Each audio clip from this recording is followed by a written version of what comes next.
Hello YouTube, welcome to my review. And oh my gosh, I just saw The Dark Knight. I went to the midnight screening last night, and this movie was incredible. I thought that, oh my gosh, I can hardly find words to express it. If you guys like Batman Begins, you are probably, I have no doubt, you are going to love with a passion The Dark Knight. This was one of the best sequels I have ever seen. Probably the best sequel I've seen to a superhero movie. Well, yeah, I'd say that, but I'm not going to say the best sequel of all time. But it was an incredible movie. I'm going to go through the pros and cons now. And by the way, I know I said that I have a video on reviewing the Joker. I will still be doing that. But I'm also going to have a review on Harvey Dent Two-Face. So you're not going to have a lot of mention of Harvey Dent and Two-Face in this video. So, okay, first pro. This movie was phenomenal. It keeps you on the edge of your seat most of the time. And I was pretty tired because it was the midnight screening. And this theater was packed. My sister took me to the theater of her town, and it was worth the wait. And thankfully we got good seats. But oh my gosh, this was an incredible movie. The action is spectacular and it's so innovative. There's this one scene. Yes, there are going to be spoilers in here in case you guys can't tell. There's that scene where the truck that flips over through the air.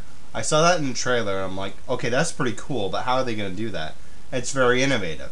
And right after that happens, the bat pod goes right up a wall and comes back down. I'm just like, I cannot believe this. This is incredible. And I liked Rachel Dawes better than I did in Batman Begins here. One of the reasons I liked her is that Maggie Gyllenhaal brought a lot more emotion to her.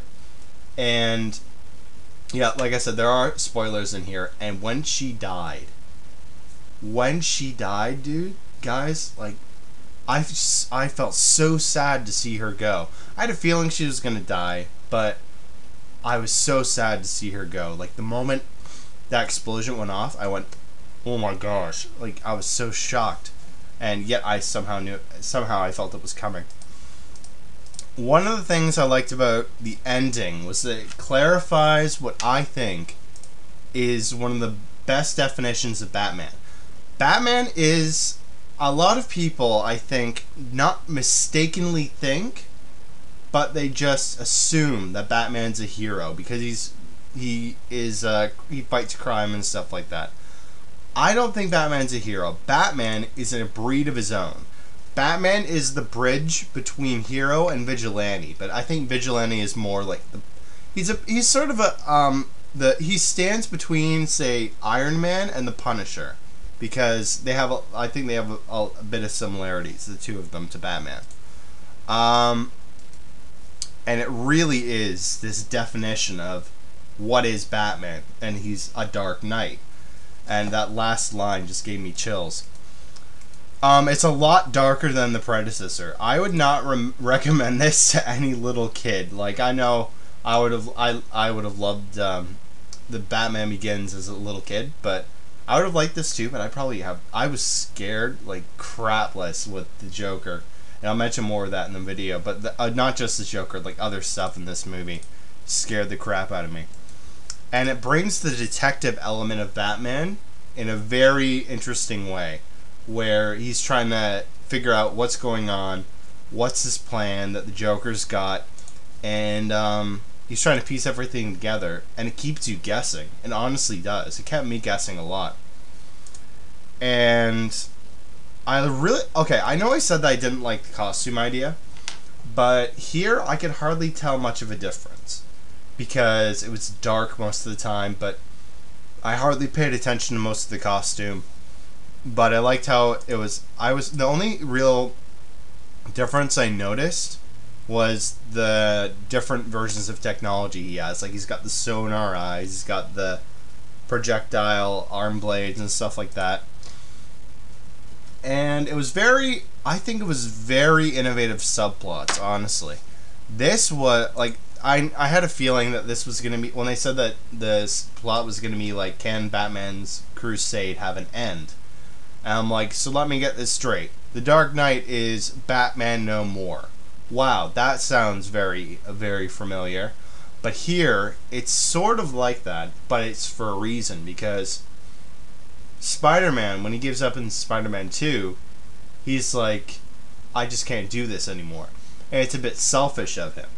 But here, Batman, or Bruce Wayne's like, excuse me, Bruce Wayne is like, I'm not giving up Batman until I know that somebody can do this job for me. I'm not going to leave Gotham to be run by criminals, because that's the whole reason I became Batman in the first place. And Harvey Dent seems like a great candidate to replace him for the movie. Now, I would never want to see Harvey Dent replace Batman, but it is a very, very good, innovative subplot idea. The whole plot of this very, very personal thing to Batman, where it all centers around him, where the Joker's like, more people are gonna die unless Batman reveals who he is. Now for the cons. I only have 3 cons. First of all, I found parts of the beginning very complicated. For instance, the accountant from Hong Kong. I really was confused, the whole markings, like the radiation on the money. I was just like, okay, this is very confusing. I didn't understand why.